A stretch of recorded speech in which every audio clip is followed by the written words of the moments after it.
Assalamualaikum warahmatullahi wabarakatuh. Video ini terkhusus kepada keluargaku, saudaraku, teman-temanku yang sedang sakit. Pada istriku, Ayuku, Mutia yang sedang sakit, dan teman-temanku yang lain yang sedang sakit. Mas Hanung, Pak Soprijal, Pak Ayep Parman, dan seluruh kaum muslimin muslimat yang sedang sakit. Pada hakikatnya sakit itu adalah sesuatu yang tidak menyenangkan jiwa seorang manusia. Tetapi di balik sakit itu ada rahasia Allah yang sangat besar, dengan berbagai macam rahasia yang harusnya kita pahami, kita yakini. Dan ketika kita paham dengan hakikat sakit, rahasia-rahasia sakit yang datangnya dari Allah, maka kita akan menjadi hamba yang insya Allah akan sabar dan ridho dengan apa yang Allah ujikan, yang Allah sampaikan kepada kita.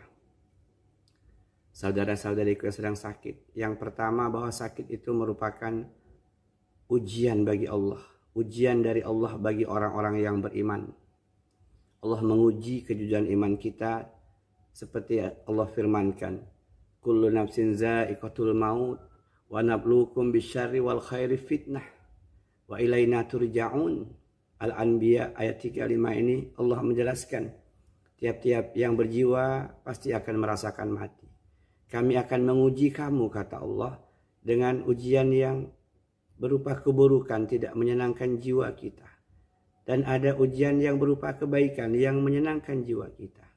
Dan sakit termasuk ujian yang berupa keburukan yang tidak menyenangkan jiwa kita. Untuk apa? Untuk menguji sebesar apa iman kita kepada Allah Subhanahu wa ta'ala. Kami uji dengan sebenar-benarnya, kata Allah Subhanahu wa ta'ala, apakah engkau itu betul-betul beriman atau tidak terhadap takdir Allah, terhadap kehendak Allah. Bersabar enggak dengan ujian ini? Kemudian Allah sambungkan dengan kalimat, dan hanya kepada kamilah kamu dikembalikan. Artinya tiba waktunya nanti kita akan kembali kepada Allah. Maka ketika sakit, buat orang-orang yang ada iman di hatinya, ini merupakan ujian dari Allah Subhanahu wa ta'ala. Yang kata kuncinya menyikapinya adalah sabar dan ridho dengan ujian tersebut. Yang kedua, saudara-saudariku, terkhusus istriku Widya Astuti dan Ayuku Mutia, temanku Mas Hanung, sahabatku Pak Soprijal, Pak Ayep Parman, dan yang lainnya, bahwa ketika Allah berikan penyakit yang menimpa kita adalah waktunya untuk introspeksi diri. Jangan-jangan ini adalah hukuman dari Allah karena dosa maksiat yang pernah kita lakukan, khususnya berkaitan dengan manusia. Karena kata Nabi SAW, ma min zanbin ajdara ayyuhallahul uqubah li sahibihi fid dunya ma'a ma yadullahu fil akhirah minal baghi wa qati'atir rahim. Nabi bersabda,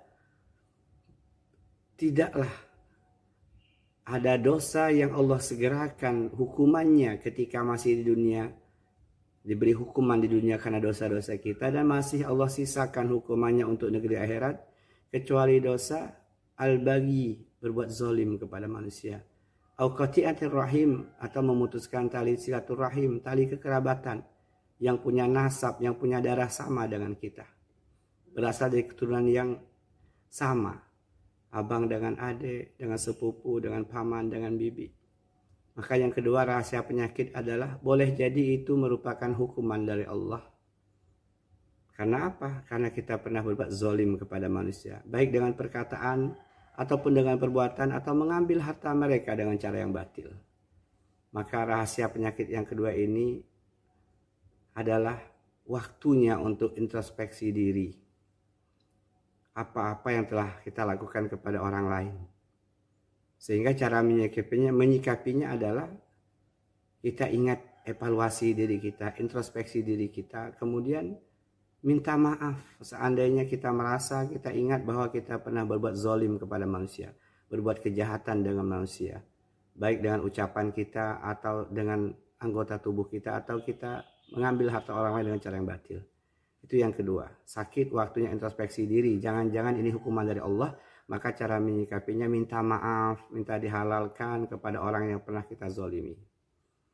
Yang ketiga, saudara-saudariku, bil khusus istri, ayu, teman-teman dekatku, bahwa sesungguhnya rahasia penyakit yang ketiga itu adalah salah satu wasilah dari Allah, cara Allah untuk menghapuskan dosa kita.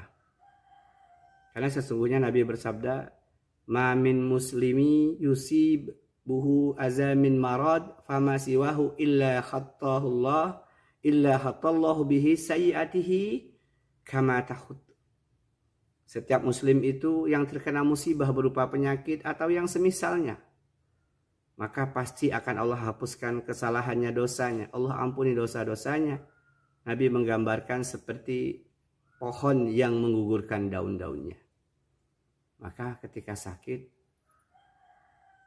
merenung, mengevaluasi diri, kemudian, oh, ini adalah cara Allah untuk menghapuskan dosa-dosaku yang telah lalu.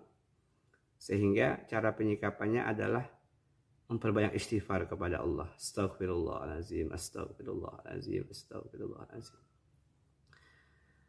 Kata Rasulullah SAW, Allah pasti akan menguji kita. Kepada diri kita sendiri, misalnya berupa sakit, kecelakaan, musibah, kehilangan harta kita, atau dengan anak-anak kita, atau dengan harta kita, supaya kita pulang kepada Allah Subhanahu wa Ta'ala dalam keadaan yang bersih, dalam keadaan yang sudah ampuni seluruh dosa kesalahan kita. Allah menginginkan kebaikan kepada kita ketika kita kembali kepadanya. Yang keempat, saudara-saudariku yang sedang sakit, rahasia dari sebuah penyakit yang kita derita, bahwa kata Nabi SAW, ketika orang ditimpa sebuah penyakit atau musibah lain yang sangat berat, maka itu adalah cara Allah untuk menetapkan tempat kedudukan yang tinggi di sisi Allah Subhanahu wa Ta'ala, menduduki posisi tertentu di surga Allah Subhanahu wa Ta'ala. Karena dengan amal-amalnya dia tidak mampu untuk mencapai kedudukan itu. Umurnya terbatas, kesempatan beramalnya juga terbatas. Sehingga ketika Allah telah menetapkan tempatnya di surga di posisi tertentu, maka dengan amal itu gak mampu mencapainya, Allah beri dia sakit yang berat. Kemudian dengan cara menyikapi yang benar, maka buah dari kesabaran, keridhaan itulah, maka dia layak mendapatkan posisi yang telah Allah tetapkan di surga.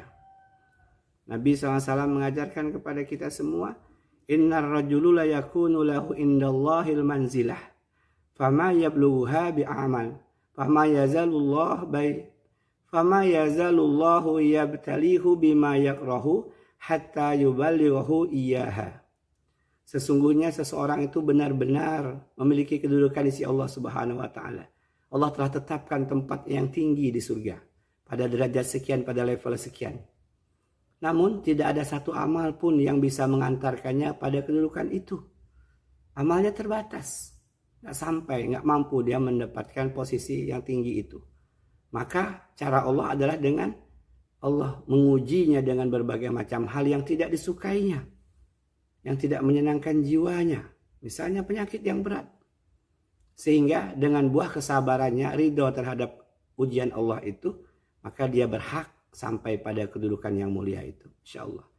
Jadi yang keempat ini rahasianya adalah Allah menginginkan kita di tempat yang telah Allah tetapkan. Tapi amal kita, amal solih kita, sholat kita, puasa kita, zakat kita, sedekah kita, nggak mampu kita untuk mencapai posisi itu. Sehingga Allah uji kita, Allah beri kita penyakit, musibah yang berat, supaya kita berhak untuk mendapatkan posisi yang telah Allah tetapkan. Kita ingat surga itu ada 100 derajat, mi'ati darajah. Artinya semua orang itu mungkin beda-beda posisinya. Nah, yang kelima, saudara-saudariku yang sedang ditimpa sakit, penyakit dan lain sebagainya yang tidak menyenangkan jiwanya, bahwa sakit itu adalah bagian dari cara Allah mengingatkan kita untuk mendekat kepada Allah Subhanahu wa Ta'ala. Karena kalau kita sakit, Masya Allah, kita sangat dekat kepada Allah. Zikir kita lama, sujud kita lama, lisan kita senantiasa mengucapkan kalimat-kalimat thayyibah, kalimat-kalimat yang baik. Astaghfirullah, subhanallah, masya Allah, la ilaha illallah, la haula wa la quwata illa billah. Jadi cara Allah untuk ingatkan kita supaya kita mendekat kepada Allah. Karena kalau ketika sehat kita sibuk dengan urusan dunia ini. Terkadang ada jarak kita dengan Allah. Lupa mengingat Allah, nggak berzikir kepada Allah. Lupa mohon ampun kepada Allah. Tapi ketika sakit, masya Allah kita dekat. Kalau ketika sakit, nggak mungkin kita akan bermaksiat kepada Allah. Ketika sakit nggak mungkin kita misalnya ngomongin orang, ngerumpi, gibah. Nggak mungkin kita nonton film atau video hal-hal yang buruk. Nggak mungkin ketika sakit karena kita sedang didekatkan dengan Allah Subhanahu wa Ta'ala. Ketika sakit nggak mungkin kita kesana kemari, interaksi yang kadang berlebihan. Maka Allah buat kita berhenti, diam, istighfar, kemudian bertasbih, kemudian minta ampun kepada Allah. Dan seterusnya yang semua itu adalah dalam rangka cara Allah mendekatkan diri kita kepadanya. Allah Subhanahu wa Ta'ala jelaskan kepada kita, wa iza an'amna 'alal insan a'rada wa na'a bi janibihi wa iza massahu sarru fadzu du'a in arid. Fusilat ayat 51. Dan apabila kami memberikan nikmat kepada manusia, kata Allah, ia berpaling dan menjauhkan diri. Ketika diberi nikmat sehat, diberi nikmat waktu luang, diberi nikmat harta, banyak orang manusia itu lalai, lupa, menjauh dari Allah, sibuk dengan dunia ini. Tetapi ketika dia ditimpa musibah malapetaka, misalnya penyakit, maka kata Allah dia banyak berdoa, dia mendekat kepada Allah.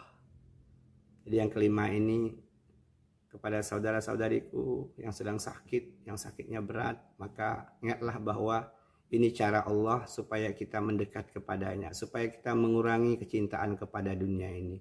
Supaya kita tahu bahwa kita bisa pulang dengan tiba-tiba, dengan sewaktu-waktu.